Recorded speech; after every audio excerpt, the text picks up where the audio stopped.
This morning, we will place wreaths to honor the territory of Hawaii, Army, United States Marine Corps, the U.S. Navy, Air Force, and Coast Guard. The wreaths will be presented by active duty and National Guard service members, along with National Park Service Rangers. The wreaths you're about to see presented are an expression of our gratitude and a symbol of our unending appreciation of service and sacrifice.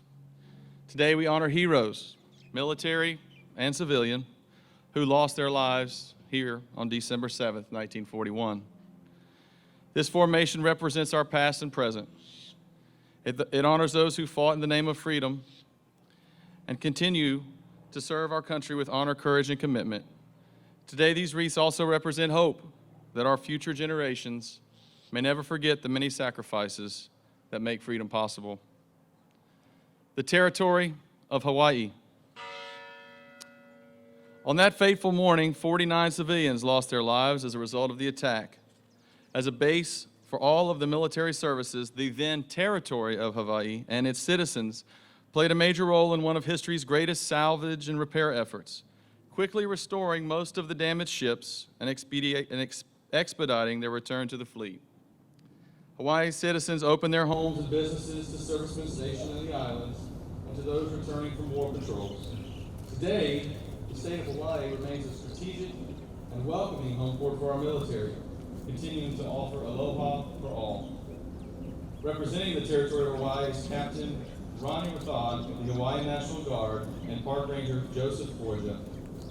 Will all of our civilian survivors and witnesses of December 7th, 1941, please stand as able.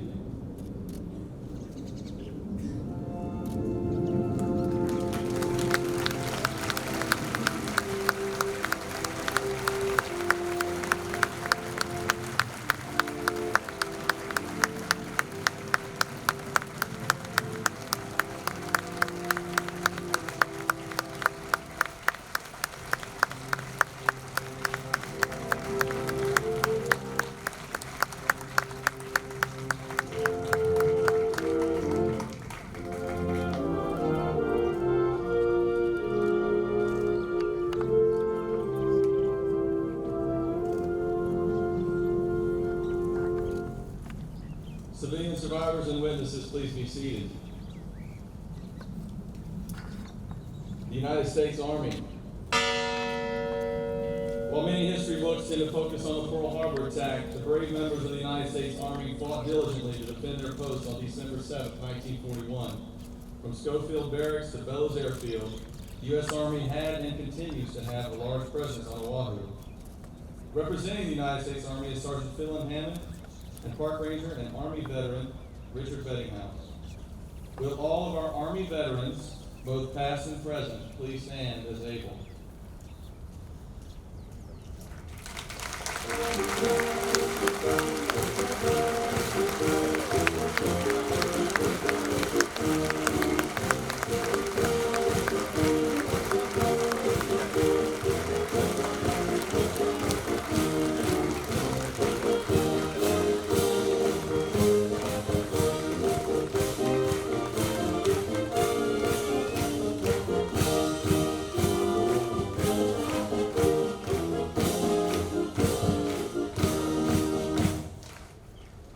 Veterans, please be seated.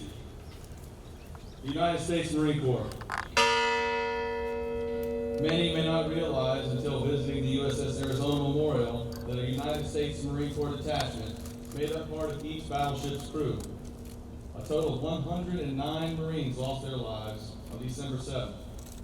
105 perished aboard ships in Pearl Harbor, and 4 were killed in action at the El Mori Mass Field. Representing the United States Marine Corps is Sergeant Aguilera and Park Ranger and Marine veteran Bill Lingenfelter. Will all of our Marine Corps veterans, both past and present, please stand as able.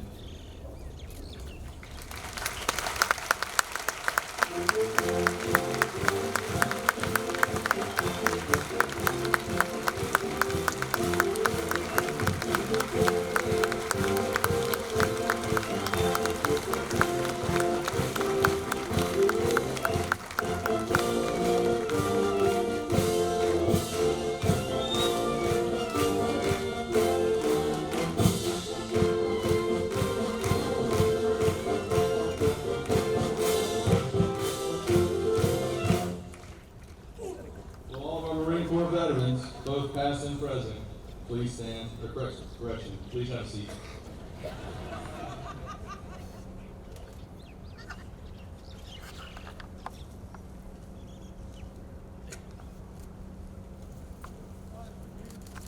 United States Navy.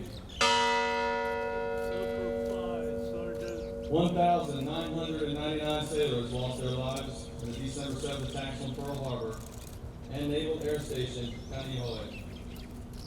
Many sailors met their final resting place in the waters directly behind me while defending their ships and helping their shipmates escape the burning waters. Many more assisted in rescue and recovery efforts in the days and weeks that followed.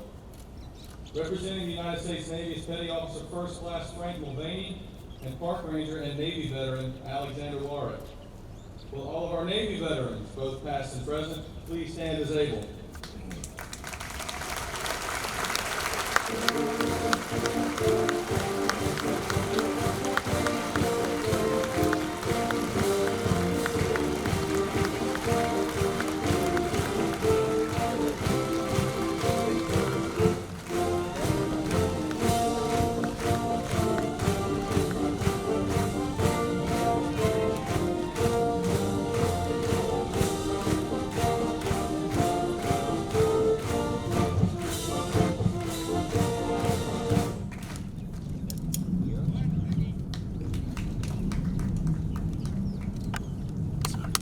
All of our Navy veterans, please be seated.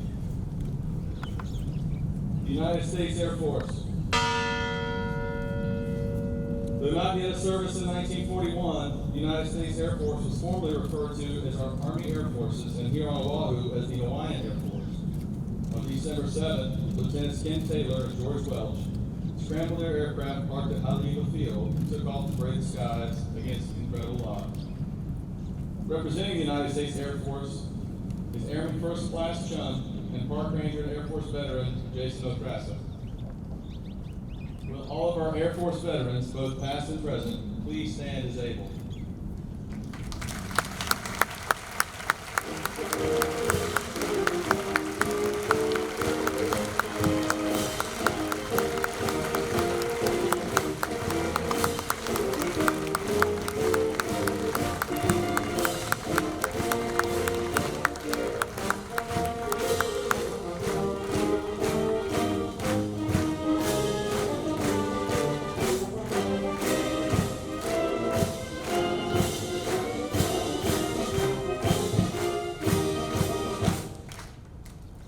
Thank you, Air Force veterans. Please be seated. The United States Coast Guard. At the time of the attack, the United States Coast Guard vessels in Hawaii were all stationed in Honolulu. At 6:45, the patrol craft Tiger intercepted a dispatch from USS Ward that claimed destruction of a submarine. Later, Tiger itself came under enemy fire as it participated in the defense of Oahu. Representing the United States Coast Guard is Petty Officer First Class William Stevenson and Elizabeth Lenz, spouse of Park Ranger and Coast Guard veteran Casey Scott. Will all of our Coast Guard veterans, both past and present, please stand as able.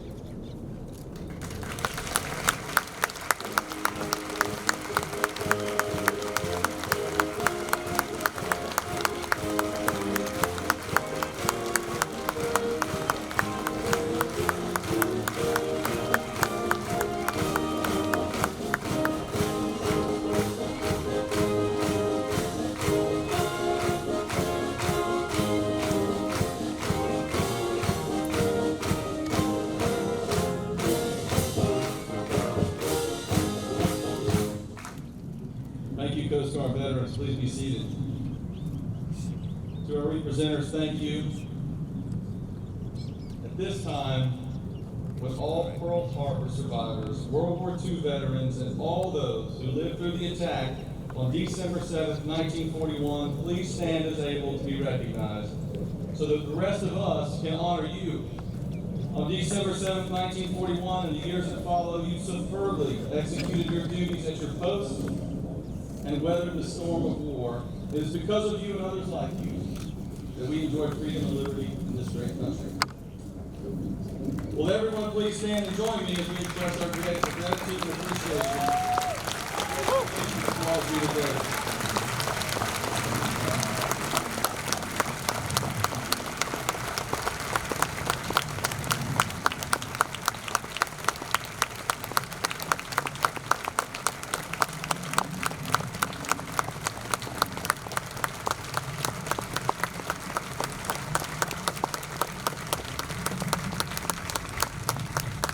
Ladies and gentlemen, please remain standing.